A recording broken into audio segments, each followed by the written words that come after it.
Which attribution model should you use to optimize your ads, and how far back in the past should you look into before making an ad decision? Or how long should you wait when you launch a new wave of ads before making any changes to it? So those are all questions that are very valid that I often get from our clients or people within our peak ad community. So with that being said, I want to talk about these different attribution models and timeframes you should be looking into when optimizing your Facebook ads. If you don't know who I am, my name is Justin and I'm the founder at Wizo Media, an e-commerce marketing agency specializing in elevating thriving brands by simplifying e-commerce growth.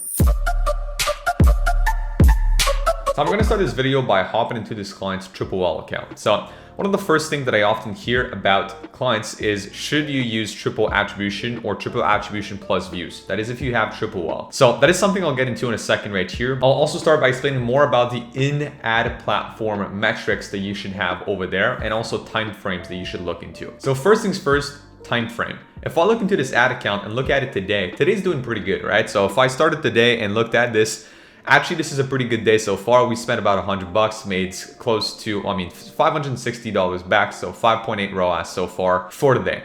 Now, this is quote unquote lucky for this account. There's other accounts where I may look into it at the same time today, and it might not be good because it's the start of the day. Again, sometimes in other accounts, it spent a lot but didn't really get a lot back because it's so early in the day that people are not really in the mindset to purchase. In other cases, it's quite the opposite. Because it didn't spend much, a lot of people actually wanted to purchase early in the morning. Therefore, ROAS is great. So I never really look at today's data, but I don't disregard it because here's the thing. There's always, if we go back to our way that we optimize here at the agency, you're usually going to see these two numbers. We either look at last 3 days or last 7 days. Those are the most common time frames that we use to optimize our ads. Usually last 3 days is used for optimizing at the ad level. For the campaign or ad set level, we're going to look a little bit more at the last 7 days of ad performances. So if I go back right here as an example and pick last 7 days. So if I go last 7 days, you're going to notice that time frame obviously doesn't count for today.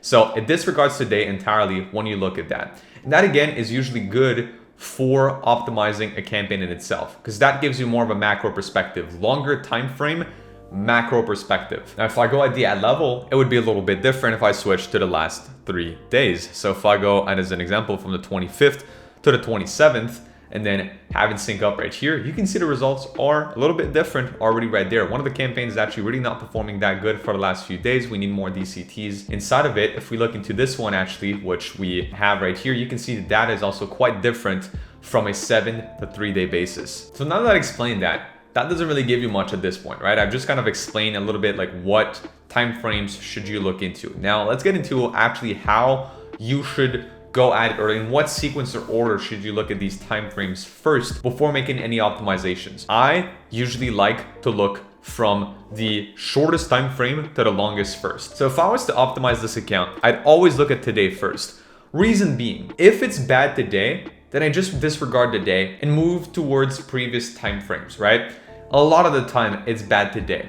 But it also happens that sometimes an ad, if I started straight from the last 3 days or last 7 days, sometimes you see an ad, it's not performing good at all, but then miraculously today, it is performing so far. That happens very often, which is always why I'll start by looking at today. Just see how's everything looking like so far for the day. So I first look at this. So as an example, looking at this campaign is definitely the best in terms of ROAS, but it's not spent a lot, right? If we look at the best in terms of spend versus ROAS, probably is this one here at the top, which is an Advantage Plus campaign that we're running for this client. And now technically the worst campaign would be this one right here, which is still, again, profitable. But at this point, I see that this, there's one ad set technically that is not really performing good today. It's getting a lot of the spend. Actually, most of the spend is put on it, not getting a good ROAS. All right, cool. So from there, I'll move to the last 3 days to see how has that same ad set perform over that time period. So if I look into it and I look at parties and events, I'm like, all right, it still did not perform that good for the last 3 days. I'm like,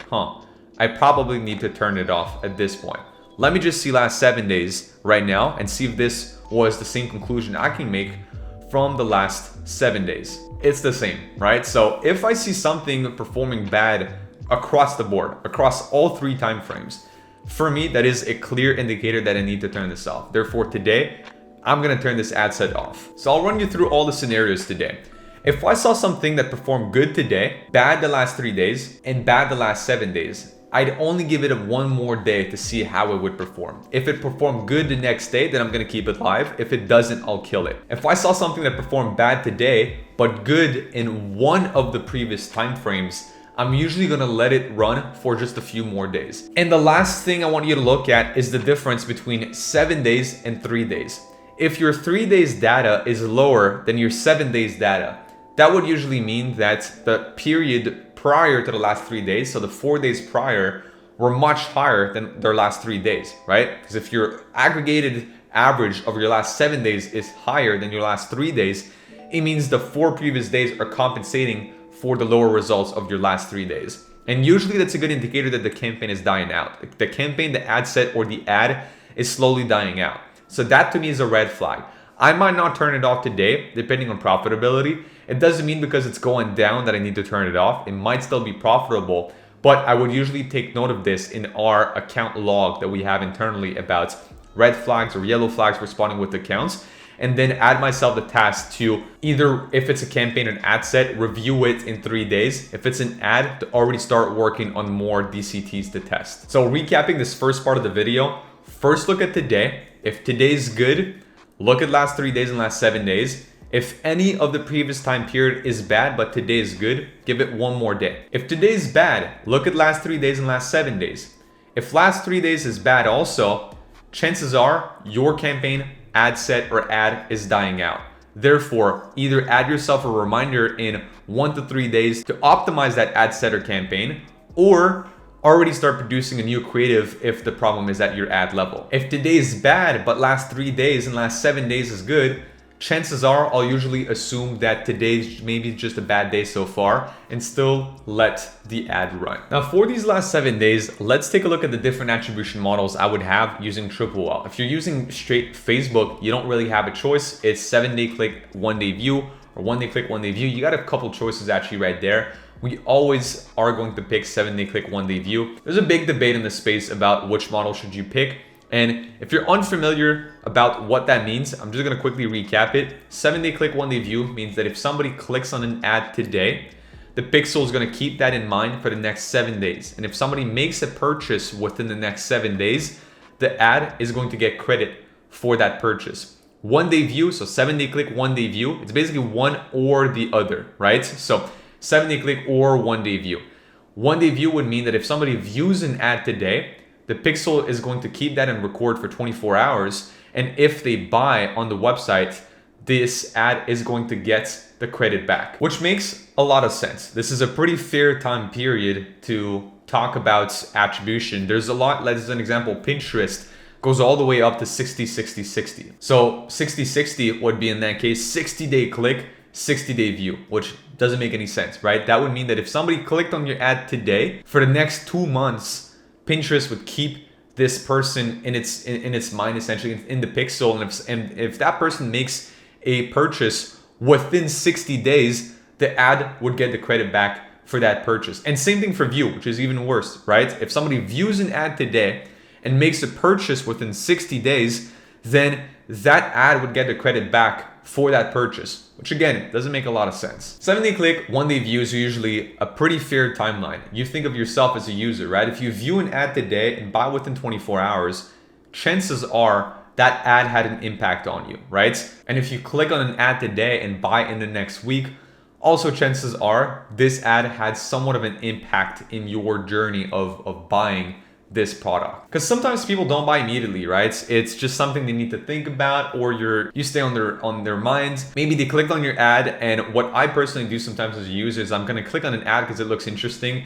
I'm gonna have the URL open up and open this up in my browser. So I don't usually like the browser on Instagram or Facebook, so I'll usually click like open in browser, save kind of the link on my Safari, and come back to it in a few days when I'm ready to purchase. So with that said, if you're just on Facebook, we recommend 7-day click, 1-day view. Now, attribution models on Triple Well, we're gonna use triple attribution plus views because that's the exact same model, right? You would want Triple Well to attribution back in kind of the same way that you have Facebook going. So the way that triple attribution plus views works, just to explain that, is Triple Well actually works on a click-through basis, right? So it technically doesn't record back the views that you would get on Facebook. So what this does is Triple Well records click through attribution. So as an example for that account, let me switch to triple attribution. In this case, my triple attribution plus Facebook views or just triple attribution is the exact same ROAS. On other accounts, it's slightly different. Why that is? It's basically what Triple Whale does is with its own pixel, it would record your click-through attribution, it would make its own number, and then add on top of that number the Facebook view-through attribution that it would get from Facebook. But Triple Whale wouldn't be able to cross-check that view-through attribution because it doesn't work on a view-through basis. It only is on your website, right? Triple Whale is not technically on Facebook's end and can't really know that much when somebody necessarily views the ad, but it would know if somebody clicks on it because it records it on the website. So we use triple attribution plus views. Triple attribution in other cases, again, it can still be good. You can kind of toggle between the two, but most of the time we'll use triple attribution plus Facebook views. A new one that we started using a little bit more, we don't use it that much, but it's good for an overall picture of, as it says right here, the total impact of that ad channel. So if I go under the last 7 days, you can see ROAS jumped from 2.5 to 6.08. So looking into this, why did it jump that much? So first, let's just talk about what total impact is. So what this model really is think of it as a triple attribution plus post-purchase surveys matched up together but with the use of AI and machine learning. Why should you care? Why is this interesting? And when should you use that? Should you use total impact to make ad optimization decisions and changes? No. I don't think you should, and even Triple Whale says it in one of the documentation. They talk about the fact that total impact shouldn't necessarily be used for optimization. You should rather use triple attribution or triple attribution plus views. Those are the two models you should use for any of the changes that you want to make to an ad, because this is where you see on a bit of a shorter time frame and click-through based attribution what were the actions taken with your ads, so your feedback loop is a little bit tighter. Total impact is good more at a campaign or channel level. It's good to see which campaign in the long run is having the most impact in the sales funnel, right? You could use this to optimize at the campaign or channel level. Again, to kind of see where you should put your eggs marketing wise. Because funnily enough, I've showed you this case with Facebook where technically Facebook in itself has smaller triple attribution and higher total impact. If I look at Google Ads for that client, which is only running branded keywords campaign, here, if you look at triple attribution, it's 16 ROAS. If I look at total impact, it goes all the way down to 6 ROAS. Why is that? Total impact measures, again, the actual impact of the channel in terms of acquisition and in the sales process. If I go under the customer journey for that client right here, so if I go into here, customer journey for that client, and I click into Google, right? Not a lot of people come straight from Google for that client, right? Because we don't run any cold acquisition ads on Google. We only run branded on that channel. And the fact that Google says it's a 16 ROAS, what ends up happening most of the time, as you can see right here, is there's a big chunk of people that will go from Facebook to Google to purchase, right? They'll find us on Facebook first, because this is where we run all of our top of funnel campaigns, and then they'll buy through a branded campaign. Therefore, Google says the ROAS is quite high, but if I really look again at the total impact of this channel on the ROAS, it's lower than what Google actually says. Because this difference is actually put as an increase on Facebook's impact. Because technically, again, looking at the two, if you look just from a ROAS perspective, Google appears much higher than Facebook. So you might think Google's more profitable. Google's purely retargeting.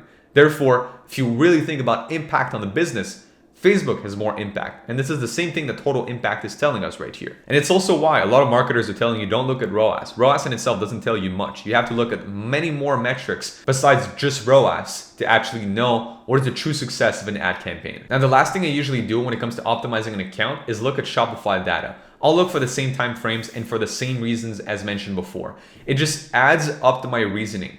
If I see that today, as an example, sales are through the roof on Shopify, but ROAS is incredibly bad on Facebook, that might just spark something in my mind and saying like, all right, either there's a problem with the ads, either there's a problem with attribution, and I need to make a change. So that tells me that. If I look at the last 7 days and I'm like, conversion rate is going down, AOV is going down on the website, email traffic is down, and basically every single metric of their Shopify funnel is going down, and I see that, funnily enough, we have spent the same amount on Facebook, but everything also appears down. Like click-through rate is the same, but there's just less purchases. I'm like, all right, there is a website problem or there's a brand problem.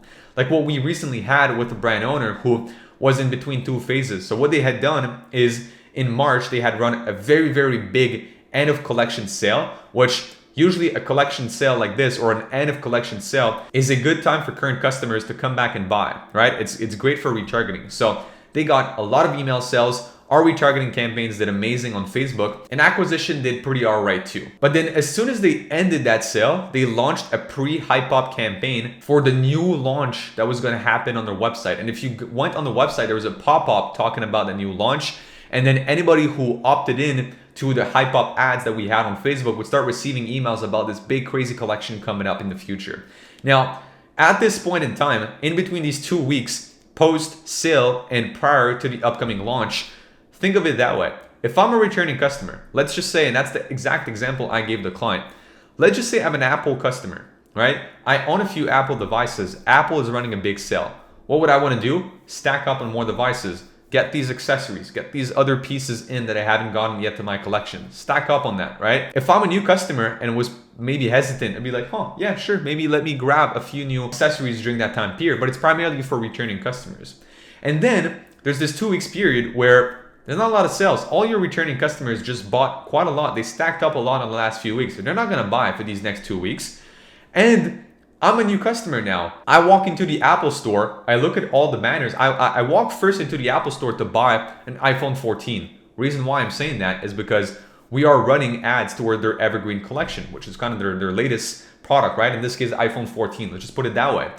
I get on the website, then I see all these banners, right? I'm in Apple store right now. I see all these banners about upcoming iPhone 15 coming up in just 1 week. Do I want to buy an iPhone 14 today? Is it really that pressing to buy an iPhone 14 today? Or should I just wait until the new iPhone 15 comes out in just 7 days and then buy it then, right? Chances are most people will buy it then. This is why right now, as an example for that client, we had quite low sales and ad results for this 2 week gap. And that's why I look at TripleWell or the ad platform's data and the Shopify at any given point to try and make sense out of that data. So it's really important to have context. If you don't have access to the back end and to the sales, you are missing a big part of the context here that just goes beyond advertising metrics. With that being said, I hope you found some value in today's video. It's gonna be 2 links in the description down below that I'd love for you to check out. This first one is for our Peak Ad free community, which is a community for any e-commerce brand owners or agency owners in the e-commerce space who want to learn more about paid advertising for e-commerce. There is a free comprehensive mini course on running paid advertising as an e-commerce brand. And again, the entire community is also completely free. So check this out in the description down below. And if you're watching this video, you are an e-commerce brand owner and you love for us to run your paid advertising campaigns on Facebook and TikTok and produce all of your ad creatives, also check the description below and book in a short demo call with our team. On that note, make sure you check out other videos on the channel for some more useful e-commerce marketing tips. And I'll be seeing you guys in the next video. Peace.